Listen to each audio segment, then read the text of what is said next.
Leslie thinks that she got the master plan, but her bubble gets popped when Nicole returns to Ted's hotel room. And Smitty and Martin renew their vows, amongst other things. What's good, y'all? This is Erica Vane coming to you right here on Erica Vane TV with another Beyond the Gates video. If you're new here, hit the subscribe button, turn on your bell notifications so you don't miss out on any of my Beyond the Gates content and conversations. I'm going to be breaking down season 1, episode number 153 in this video. And this wasn't a bad episode. It kind of gave Philip vibes to me, but not a bad episode. A ton of things are going on.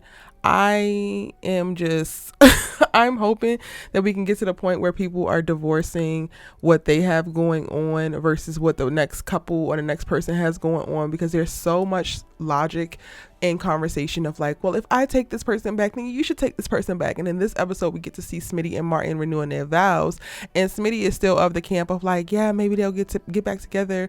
But they also find out when Nicole has to run out because she's overcome with emotion during the ceremony that the final papers for the divorce came today, and both Ted and Nicole showed up to support them for the best day of their lives while it's also the worst day of theirs. And then if it's not that, right, so Nicole is dealing with that and showing up as a beautiful mother-in-law. She has all of these gifts, she's really supportive, she's so present, and I'm so proud of her. But then before she even gets there, she has to deal with Kat, and Kat is still pushing this goofy narrative of like, Mom, are you sure you don't want to take that bad? I mean, I had to go ahead and forgive Tomas because we don't need to let these women win. That is all we need to know. That is what you're doing. You're trying to keep these women from winning. Meanwhile, they have already won when they have you out your character. They already won when they have you chasing loser ass men. They already won when they have you drawn into the game that they are trying to play with you, when you could like quite literally stand your ass up and walk away. You don't actually have to play the game. But can't nobody tell Kat young ass nothing because she young, dumb, and you know what else.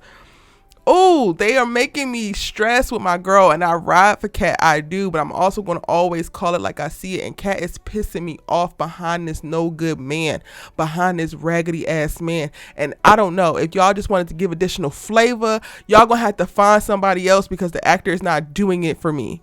I get it. He's Latin lover and yada, yada, yada. You want to tick that box, find somebody who can actually act, because I'm not mad at her dipping out and getting something a little extra spicy. But Tomas, do not be taking it, and I need him to take it because the young lady who plays Kat is too good of an actress, and this man don't be giving nothing. So it just furthers the visual of how checked out she needs to be. Why are you obsessed with a man who's giving you nothing? Literally giving you nothing. The character gives nothing. The actor gives nothing. It is honestly, it feels like a black girl humiliation ritual to even watch Kat chase this Negro. I'm taken back to my 20s. Like, oh my God, did I look this pathetic too? What the hell was we doing? I want to go out and save all the black girls, all the young black girls who running after goofy ass men, because girl, we deserve better. And absolutely the hell not. And you should believe the red flag the first time. But if you don't believe it the first time, then you should definitely heed the second, third, fourth one. You're talking about you're in love with this man. That's a word that has been thrown around so much. I feel like I'm on a whole little random rant because I was supposed to be tying this to Nicole, but now I'm on Kat. I'm sorry, y'all. Just walk with me. Y'all said y'all love it here, so y'all know my brain get a little chaotic sometimes, and you know I stay unhinged. Okay, so everybody want to talk about love. And Kat, again, because I understand that you young, you don't know this. But Martin and Smitty, y'all asses should know this. I'm not negating what y'all doing. I like that y'all union came back together. I feel like y'all could definitely get through it. I do think that Ted and Nicole need a divorce because Ted was doing not a goddamn thing. And when Kat says, Dad still loves you like he's loved you my whole life. That's the problem, Kat. That is quite literally the problem. Y'all think this little gushy, warm feeling in your chest, the sexual desire, sometimes the lust that makes up the combination of like what people know love to be is enough. But one thing that you learn when you live a little bit more is that love is not enough. It was never going to be enough. It was always a fantasy to think that love is going to sustain a relationship, let alone a marriage, because it's not. You can love somebody all day, and a lot of people in my real life, I have to love from a distance. Family, Family I have to love from, there's certain family members I have to love from a distance, because it's no amount of love that's going to shift their problematic behavior. It's no amount of love from me that is going to change their toxic ass mindset. It's no amount of love that's going to make them give more effort, that's going to make them realize their mistakes, that's going to make them be the person that I actually need versus who they are. So love is not the thing to hang y'all's damn hat on. And they were throwing it around in this episode, I guess, because it's the vow renewal episode, like it was going out of style. And I'm just like, no, baby, no.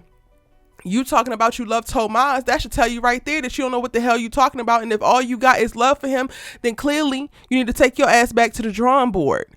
How does this boy enhance your life? How does this boy actually improve your intellect? How does being with this boy, or being in alignment, even in association with this boy in particular, help you be the best you can be? That is the question every last one of us need to be asking, young and old, when we're in these relationships. And that's romantic or platonic. That's also familial. Any relationship, any connection while you're in community, how does this connection, how does me being connected to you actually benefit me? And it doesn't mean that people have to drop what they're doing and serve you directly. But there's, in a lot of ways, sometimes people just compliment one another. There are people who like being in community with me because they just like how I think. And when they start talking to me, they'll say, oh, Erica, you say some things that I would have never even thought of. And that's what they value from me. And that's no extra sweat off my brow, because I just be showing up and I just be saying things. I'm very authentic to who I am. I'm very, honest, and I try to be as genuine as possible when I speak, which also means that sometimes I don't speak because I don't give a damn what y'all talking about. But because I show up the way that I do, a good amount of people that I navigate in relation with in life say, oh, that helps me see this thing differently. It also, I now give myself permission to not play and to not play small, because I see you do this, Erica, so I can go ahead and do this. That is also something that could be beneficial. I don't see nothing yet that Tomas has done for Kat. Not yet. I also have not seen nothing yet that Ted has done for Nicole. But you know what I have seen? Smitty. How Smitty has challenged Martin, how Smitty has stayed on Martin's ass, how Smitty has held Martin accountable, has shifted Martin to the place that he is now, where he realizes what's most important in life. He realizes the man that he wants to be, and he also realizes how he's fallen short, and he also identifies the steps that he can do to actually bridge the gap from where he was to where he wants to be, and he's now walking those things. He's walking those steps.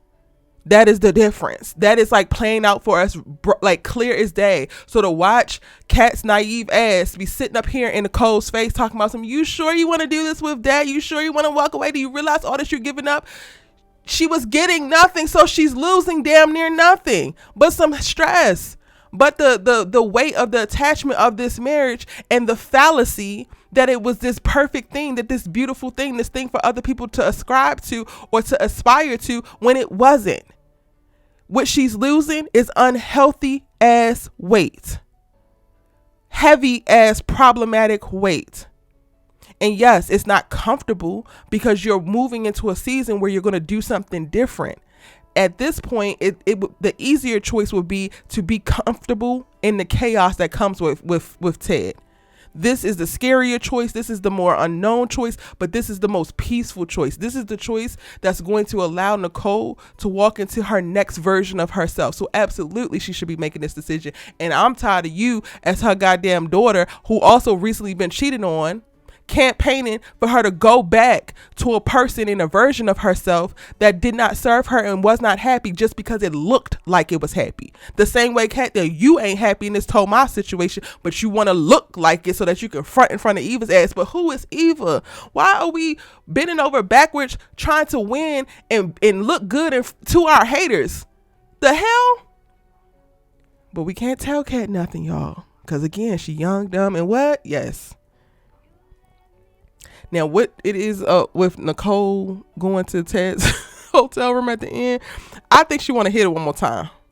I think that she just want to hit it one more time, and I ain't mad at her, because you was my husband. And if I'm not trying to get another body and I'm feeling the itch, your ass is going to scratch it. It's the least that you could do. Now, if you get your hopes up, that's on you, baby boy. So I'm not even putting too much on her showing up. And she get a little indirect win since we playing a damn game that I don't want them to be playing. Because at the same time that Nicole was showing up at Ted's hotel room, so is Leslie. And she gets to see that Nicole beat her there. And what? He welcomed her in. She didn't have to sneak her way in. She didn't have to connive her way in. She didn't have to manipulate her way in. She was invited in because what? He wants her. He don't want your ass. You can run your ass around Fairmont Crest all the hell you like. Praise dancing because this is the day. Finally, Nicole has finally released you. She should have released you to be happy sooner. Only to get your face cracked at the very end of the day because that man don't want you. Now, the question that I have is, Ted, did you mean what you said when you told Nicole that she was going to wait for her regardless of what's going on with this damn divorce? Regardless of how she moves forward? Because I don't believe it. I feel like you are so the type of man who, one, can't be alone, and two, is so steeped in your damn ego to which you are overdue for an ego death, sir. But you are so steeped in your ego that I don't believe that you will put yourself, your needs, and your desires on the back burner to truly chase Nicole. I would start to gain a little bit more respect if you actually attempted to chase her, because up to this point, these months that y'all been going through this divorce, the separation and divorce, you weren't chasing her. You weren't doing a damn thing but trying to allow time to weigh her down. And when her resolve did not wear away, you got pissed about it and then slept with your lunatic ass mistress. But he said he was going to wait, y'all. I doubt that that's going to be the case after Nicole put that thing on him and then say, still, you ain't my husband. But that's a whole other conversation for a whole other day. Okay, what else happens in this episode, child? Leslie is up to no good. She literally sets a fake client appointment with Tomas and then says that she's going to meet Eva for lunch and then winds up canceling on both so that they can be together, but they figure it out. Eva, you say all the right things to your mom and then still have all these heart eyes in your eyes when you look at Tomas, and I don't understand it. At this point, I would much rather Tomas be with her, because if he's gonna break any one of these damn sisters' hearts, please break Eva's. Her ass deserves a little bit of heartache. I'm sorry, baby girl, but you do, because you get on my damn nerves and you need to reel your mama in and you're not doing it. So by golly, Miss Molly, if anybody gonna take the charge to the heart, I wish it would be Eva. Kat is just wrapping herself up into this bullshit a little bit more with him. She tries to recreate the hotel night that they were supposed to have that went to back in, I don't remember what episode it was. And he is still off put because he's like, oh, you said I didn't perform well, so I can't perform here. Every time I see this room, this is what I think. Then that's your problem. And then also hot dogs with cheese sauce. Please, let me stop, because some of y'all might eat that. When I saw that, I wanted to throw up in my mouth, y'all. I'm not even gonna hold you, but that's not for me. You know, I don't eat a lot of things. Like, I don't eat mayo, so there's that. Everything about Tomas disgusts me, and I do not understand Kat's attraction to save my life, and I have tried. Cheese sauce on these it looks so disgusting. We're eating beer. I mean, we're eating hot dogs with cheese sauce and drinking beer in this random ass hotel room. Where's his house? Do he have a home? Let me move on. Other than that, that's pretty much everything, right? Martin Spitty vow renewal. Kat trying to talk to Nicole. Tomas and Eva have a moment. He still apologized. Talking about he should apologize every time he see her because he still wants his friend back. Then you must don't want this relationship with Kat, because you being so committed to trying to keep this friend tells me everything that I need to know. Oh, Naomi and Bill. How could I forget about them? They have a little moment. And I thought that Naomi was going to reveal that she's pregnant to her dad, but she doesn't.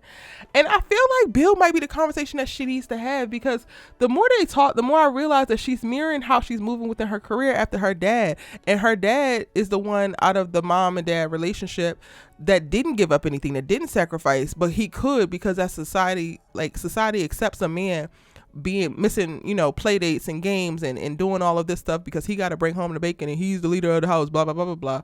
And I feel like so much of what Naomi is modeling, what she wants to see for her career and where she wants to go after Bill. And that was like something that was brought to my attention again in this conversation, because it came up before, but she didn't actually talk to him about this. And he's under the impression that they're just waiting to have kids. And I'm like, girl, you ain't gonna tell him that you don't want to have kids. Low key, Bill might wind up being the key to this. Now, if she really don't want to have kids, fine, don't have the kids. But I don't necessarily know if I believe that she don't ever want to have kids. I think that she wants to not suffer the fate of many other women who have had children. And again, I think that Bill could be the key to that that aha moment opening up for her. And initially he starts the conversation off because Bobblehead Barbie is talking about at the top of the episode, well, Naomi's not happy with us about to have a kid or wanting to have a kid again. So he's like, oh, I'll talk to her. And he does. And it's like, then he quickly realizes she's not paying y'all asses no mind. She don't give a damn what y'all talking about. And he parlays that from trying to suss that out, having a conversation about how he was absent and he wants to do something different with any kids that come moving forward, to like, you gonna let your mama stay married to this gigolo? And Naomi like, listen here, she'll tell him this, but she like, I got too much other stuff on my damn mind. I'm letting y'all do whatever the hell it is that y'all want to do, because clearly y'all gonna do what y'all want to do any damn way. And Naomi, and he's like, you can't just let that happen. She's like, but I'm gonna go ahead and make this post nump happen. And I'm like, you know what, Naomi, absolutely. I felt her so hard in that moment, because there's so many things that's happening in my family right now. And usually I'm the one to jump in to save the damn day, but I don't have it to give. I do not have it to give. So good luck, God bless. And I'm going to be praying for you. That's all I got for these people. So they had that little moment, and that's cool. Overall, the episode was decent. It was a decent episode. To me, maybe not just filler. It was just like filling in on some of the storylines. They're definitely setting us up for next week, like Ted and Nicole heavy episodes, but I don't think it's going to turn out how Ted is hoping. And I love that for Nicole, because I'm team Nicole all damn day. All right, y'all, those are my thoughts. Let me know yours. I'm also going to go live to talk with you guys live about it, but I probably went live before you see this video, so go ahead and catch the replay. It's your good sis you love to talk TV with, and I'll see you in the next one.